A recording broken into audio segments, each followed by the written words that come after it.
Hello दोस्तों, welcome back to Dinesh सराइटे। और मध्य प्रदेश के आवेदकों के लिए एक और नई भर्ती लेकर आ चुके हैं। दोस्तों आज की जो भर्ती वो रहेगी जिला सहकारी बैंक में। और दोस्तों मध्य प्रदेश के अलग अलग जिलों में दोस्तों यहाँ पर निकाली गई, मतलब यहाँ पर जो पीडीएफ जारी की गई है, आप लोगों को जो आवेदन रहेंगे वो करना ऑनलाइन, ठीक है ना। और कब तक करना है? 24 दिसंबर तक। तो आपके पास काफ़ी कम समय रहेगा, तो आप जल्दी ये आवेदन भर दें, ठीक है ना। अच्छा, कैसे भरना है वो भी आपको बताऊँगा मैं।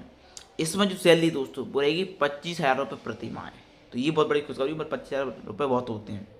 आपका जो दोस्तों चयन होगा, मतलब सिलेक्शन होगा, वो का मेरिट के आधार पर, ना ही कोई एग्जाम होना है, ना ही कोई आपका इंटरव्यू होना है इस पद में, ठीक है ना, पोस्ट के लिए। इसमें जो आयु है मिनिमम 18 वर्ष और मैक्सिमम 30 वर्ष यहाँ पर रखी गई है, ठीक है। तो ये कर सकते हैं। एज का रिलैक्सेशन बताऊँगा आपको बाद में। तो आपको करना ऑनलाइन के माध्यम से आवेदन। तो चलिए हम देख लेते हैं कौन कौन जिले में रहने वाली, क्या योग्यता रहेगी, चयन के सुने A to Z इन्फॉर्मेशन।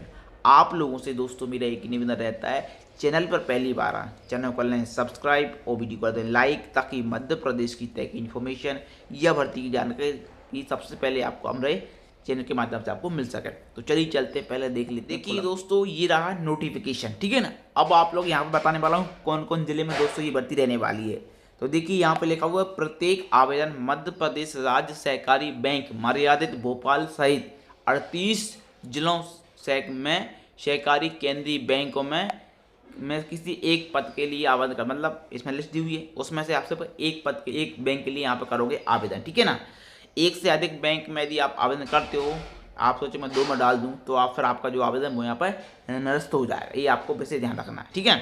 अब हम पहले पदों की बात कर लेते। देखिए यहाँ पे आओगे, पहला जो रहेगा किस बैंक में, तो मध्य प्रदेश राज्य सहकारी बैंक अपेक्स भोपाल में एक पोस्ट है, ठीक है।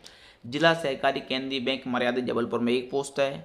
केंद्र सहकारी केंद्रीय बैंक मंडला में आपकी एक पोस्ट है, ठीक है। मर्यादित बालाघाट में आपकी एक पोस्ट है, ठीक है। जिला सहकारी केंद्रीय बैंक मर्यादित छिंदवाड़ा में एक पोस्ट है। कर जाओ आपका नरसिंहपुर में एक पोस्ट है। जिला सहकारी केंद्रीय बैंक मर्यादित सिवनी में एक पोस्ट है। जिला सहकारी केंद्रीय बैंक मर्यादित सागर में एक पोस्ट है। जिला सहकारी केंद्रीय बैंक मर्यादित दमोह में एक पोस्ट है। और जिला सहकारी केंद्रीय बैंक पन्ना में एक पोस्ट है, ठीक है। यहाँ पर इसके पश्चात छतरपुर में आपको एक पोस्ट आपको देखने को मिलेगी, ठीक है। यहाँ पर आओगे तो आपका टीकमगढ़ में एक पोस्ट है, रीवा में एक पोस्ट है, सतना में एक पोस्ट है, ठीक है। सीधी में एक पोस्ट है, शहडोल में एक पोस्ट है। और Indore premier cooperative bank limited Indore में एक पोस्ट है। और धार में एक पोस्ट है आपकी। जिला सहकारी केंद्रीय बैंक मर्यादित झाबुआ में एक पोस्ट है। खंडवा में एक पोस्ट है आपका। खरगोन में एक पोस्ट है। उज्जैन में आपकी एक पोस्ट है, ठीक है। और देवास में एक पोस्ट है। रतलाम में एक पोस्ट है। मंदसौर में एक पोस्ट है। शाजापुर में एक पोस्ट है। ग्वालियर में एक पोस्ट है, ठीक है यहाँ पर। और शिवपुरी में एक पोस्ट है। गुना में एक पोस्ट है। दतिया में एक पोस्ट है। भिंड में आपकी एक पोस्ट है। मुरैना में एक पोस्ट है। और इसके बाद चार जाओ, Bhopal central cooperative bank limited Bhopal में एक है, ठीक है। जिला सहकारी केंद्रीय मर्यादित बैंक सीहोर में एक पोस्ट है। राजशहर में एक पोस्ट है। राजगढ़ में एक पोस्ट है। विदिशा में एक पोस्ट है, ठीक है। और बैतूल में एक पोस्ट है। और नवदापुरम में एक पोस्ट है, ठीक है। तो दोस्तों यहाँ पे ये नाम दिए हुए हैं पदों के, भाई कहाँ कहाँ कितने किसके ज़िले में कितनी पोस्ट है, ठीक है। तो ये तो मैंने आपको बताई लिस्ट, ठीक है, यहाँ पर बता दी। अब दोस्तों हम बात करेंगे आपका जो चयन होगा वो किस आधार पर होने वाला है, वो भी आप लोग यहाँ पर। तो ये रहा, इस आधार पर आपका सिलेक्शन होगा। देखिए यदि किसी ने कक्षा 12 भी की है, क्या की है, कक्षा 12 भी की है, तो उसको यहाँ पे जो 100% कराएगा, बैठे कितने परसेंट कराएगा दोस्तों, यहाँ पे वो रहेगा आपका 100 नंबर का रहेगा पूरा परसेंट के आधार पर, ठीक है। यहाँ पे तो जिस आवेदकों ने 12वीं पास की है, ठीक है ना, प्राप्त अंकों के आधार पर उसको मिलेंगे 20%। कितने अंक मिलेंगे? 20%। अब जिसके पास ग्रेजुएशन है उसको मिलेंगे 25 अंक। जिसके पास पोस्ट ग्रेजुएशन है, स्नातकोत्तर है परीक्षा, उसको 35% मिलेंगे। मतलब ये बहुत अच्छी खुशखबरी है। अब जिसके पास मान लो एडिशनल क्वालिफिकेशन जैसे CS है या ICW है, CS है, कंपनी फैक्ट्री सेक्रेटरी से, या PhD है, MPhil है, उन यदि इनके पास ये क्वालिफिकेशन है तो उनको मिलेंगे 15%, ठीक है। यहाँ पर ये आप लोग समझ लेना। तो कुल मिला के ये हो जाता दोस्तों 95% आपका ये रहेगा, यदि आपके पास ये क्वालिफिकेशन है तो, ठीक है ना। और जिनके पास नहीं है तो कोई दिक्कत नहीं है, वो परसेंट कम मिलेंगे।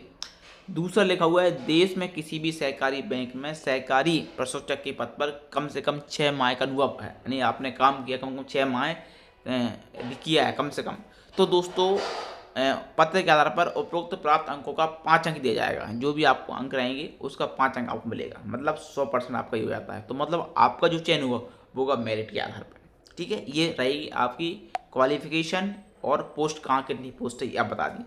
अब हम चलते हैं दोस्तों यहाँ पर, देखिए यहाँ पर यदि आप लोग आगे ऊपर दूसरा आप लोग देखोगे, यहाँ पर देखिए लिखा है राज्य सहकारी बैंक एवं समस्त जिला सहकारी बैंकों के लिए चयनित अभ्यर्थियों में से निम्नानुसार बैटरी के आधार पर समान अंक प्राप्त यदि किसी के होते हैं तो अभ्यर्थी का चयन इस प्रकार किया जाएगा। यदि मान लो दो व्यक्ति समान हैं दोनों के, तो फिर उनका चयन कैसे होगा, तो यहाँ पर लिखा हुआ देखिए, सर्वप्रथम जन्मतिथि के आधार पर जिसकी आयु ज़्यादा होगी उसका चयन होगा पहले नंबर। यदि किसी की आयु भी दोस्तों समान रहती है तो फिर एमबी अथवा एमबी के समतुल्य डिग्री में प्राप्त अधिक अंक जिसके होंगे उसका होगा। ठीक है, यदि किसी की डेट ऑफ बर्थ और एमबी में समान अंक होते हैं तो फिर दोस्तों यहाँ पे लिखा हुआ है स्नातक डिग्री में जिसके अंक ज़्यादा होंगे उसको चयन होगा।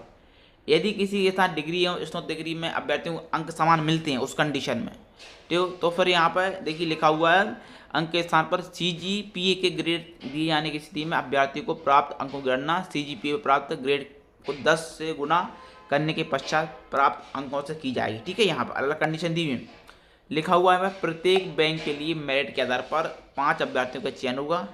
एक बैंक में 5 अभ्यर्थी चयन होगा जिसके नंबर ज़्यादा होंगे। ठीक है ना, यहाँ पर किसी कारणवश प्रथम चयनित अभ्यर्थी द्वारा ज्वाइन नहीं किया जाता है तो उसके शैक्षण व अन्य दस्तावेजों त्रुटिपूर्ण रहते हैं अथवा समय अवधि पूर्ण होने से पूर्व भी उसके द्वारा सेवा में त्याग पत्र दिया जाता है, तो ऐसी स्थिति में मेरिट लिस्ट में जो सेकंड नंबर पर होगा उसको दोस्तों यहाँ पर चयन किया जाएगा। ये बहुत बड़ी खुशखबरी। ठीक है ना, मतलब एक बैंक में 5 लोगों की मेरिट बनने वाली है। ठीक है, टोटल। अब दोस्तों यहाँ पे देखिए मैंने बता दी, अब जाओ यहाँ पे, अब सैलरी मिलेगी आपको, तो देखिए जो वेतन मिलेगा वो मिलेगा 25,000 रुपये फिक्स मिलेगा पर मंथ।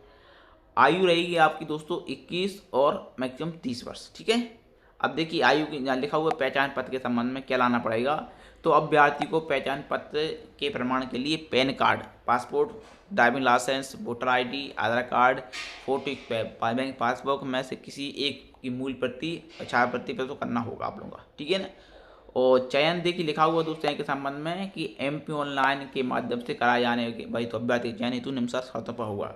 ठीक है, तो दोस्तों आपको यहाँ पे आवेदन भरना पड़ेंगे MP के माध्यम। देखिए लिखा हुआ है प्रत्येक अभ्यर्थी अपनी पसंद की सिर्फ एक जिला बैंक अथवा सहकारी बैंक के लिए आवेदन कर सकता है। ठीक है ना, सहकारी बैंक हेतु अभ्यर्थी का चयन उसके द्वारा संदर्भित शैक्षणिक योग्यता एवं विभिन्न परीक्षाओं में प्राप्त अंकों के प्रतिशत के आधार पर दोस्तों यहाँ पे वेटेज बनाया जाएगा। ठीक है, ये आपको समझ लेना।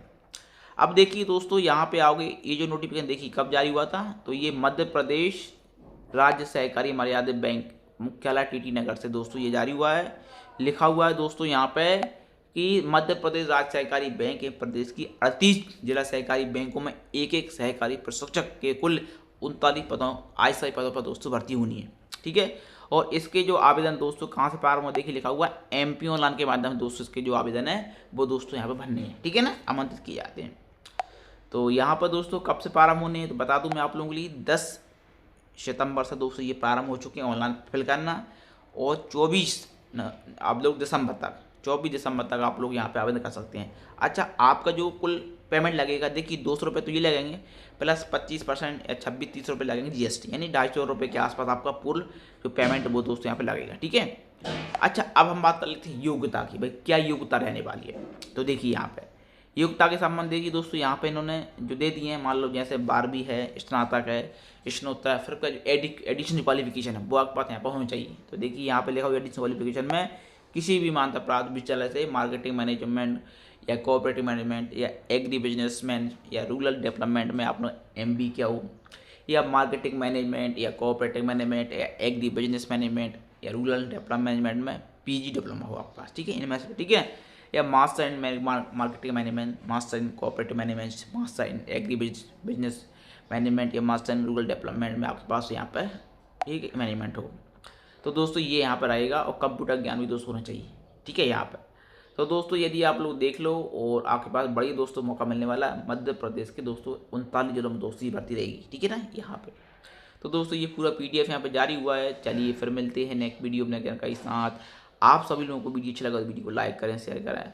आप लोग दोस्तों कमेंट करेंगे तो हम आपको बता देंगे कहाँ से इसका जो नोटिफिकेशन डाउनलोड करना है और कहाँ से और अप्लाई करना है आप लोगों के लिए। ओके दोस्तों, थैंक्स।